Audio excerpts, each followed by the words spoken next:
When you step onto an old stone bridge today, you're probably not really seeing it. Your mind is somewhere else, focused on where you're headed, the noise around you, the movement of traffic, the water rushing beneath. The bridge itself fades into the background. But these ancient crossings don't care about your plans. They existed long before your worries, long before your city, long before the version of history we've been taught was finalized and sealed into textbooks. If you pause, really pause, and study the stone beneath your feet, something feels off. These bridges don't resemble the era they're assigned to. The stonework is too precise. The arches curve with an accuracy that feels almost calculated. Blocks interlock so tightly they resemble machine-cut components rather than hand-shaped stone. Run your hand across the surface and you'll feel smoothness that shouldn't exist after centuries of erosion. Stand beneath the arch and listen. The sound behaves strangely, echoing in a way that feels intentional, as if the structure itself was designed to interact with vibration. We treat these bridges as monuments or tourist attractions, but we almost never ask the uncomfortable question: how were they actually built? Not the textbook explanation, but the real process. How did societies using rope, chisels, wooden scaffolding, and raw manpower create structures so exact they've survived floods, earthquakes, wars, and time itself? Why do many of these bridges outlast modern constructions that fail within decades? Why does their geometry seem to exceed the mathematics officially attributed to their era? Even modern stonemasons admit something doesn't add up. Some of the cutting patterns and joints cannot be recreated today. And perhaps most unsettling of all, many of these bridges feel older than the history attached to them. Once you start comparing them globally, patterns emerge. The same arch ratios appear across continents. Keystone alignments repeat in regions that supposedly had no contact with one another.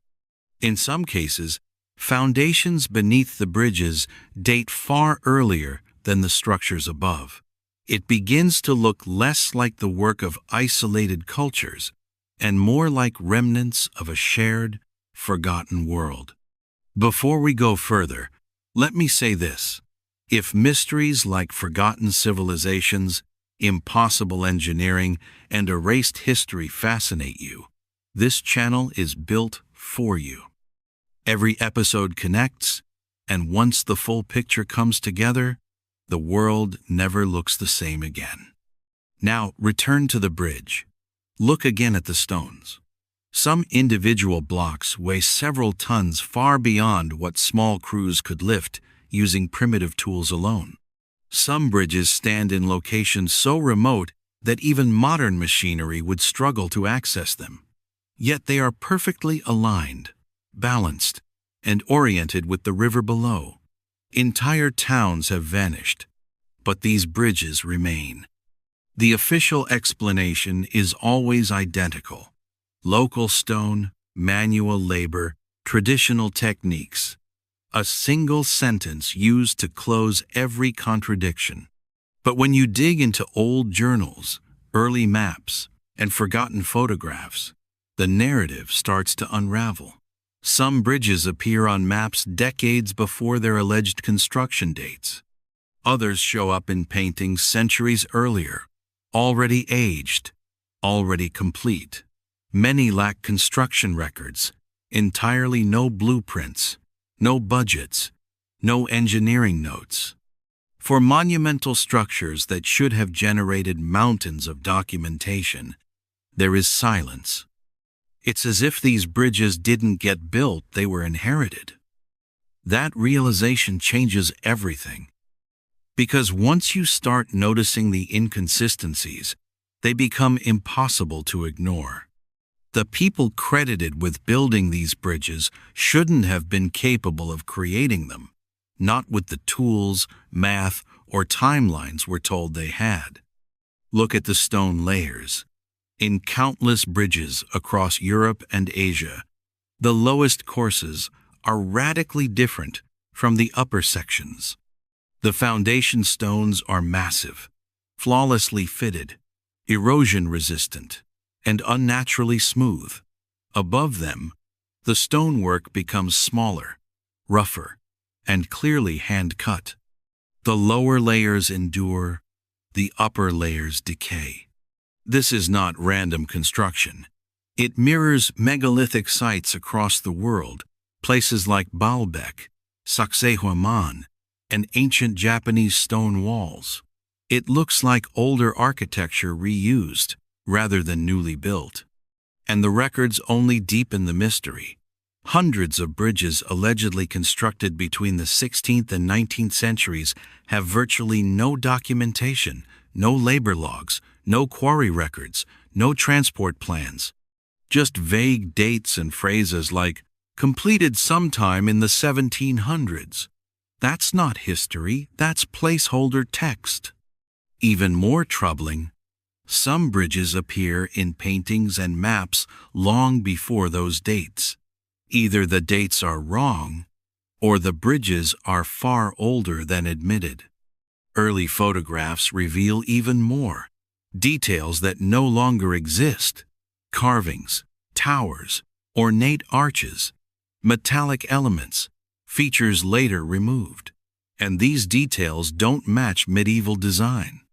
They follow a different architectural language altogether, a recurring geometry seen across continents, often associated with what some researchers call Tartarian architecture. The proportions repeat. The spacing of piers follows the same ratios. Bridges in Prague echo palaces in Moscow, viaducts in Persia, gates in Asia. Cultures separated by distance and time somehow sharing the same design logic. Some bridges don't just cross rivers, they shape them. Their foundations redirect currents, stabilize land, and interact with water flow in ways that suggest advanced understanding of harmonics and natural forces.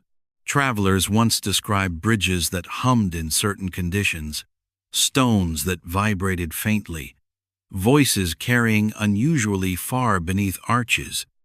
Then comes the Great Alteration period. Between the late 1800s and early 1900s, nearly every major historic bridge underwent restoration. But these projects didn't preserve, they erased. Towers vanished, symbols disappeared, carvings were chiseled away, metal components were removed, ornate features were replaced with plain stone. Across continents. At the same time, statues don't compromise structural integrity. Decorative railings don't cause collapse, yet they were systematically removed. Why? Zoom into old photographs and you see the answer.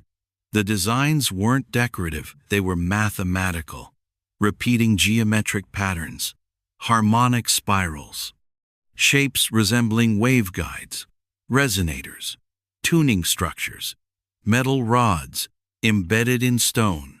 Not reinforcement, but something else entirely. Metal conducts vibration. Water carries frequency. Bridges sit directly over moving water. If a forgotten civilization understood resonance and environmental energy, bridges would have been critical nodes in that system. And today, none of that remains. The removed materials weren't archived, they weren't stored, they weren't sold, they vanished. What we're left with are stripped-down versions, architectural skeletons, still impressive, but hollowed of meaning. And once you understand this, a disturbing conclusion becomes unavoidable. Many of the bridges we call ancient are not complete structures at all. They are fragments, survivors of something far older, far more advanced, and deliberately erased. And that realization is only the beginning.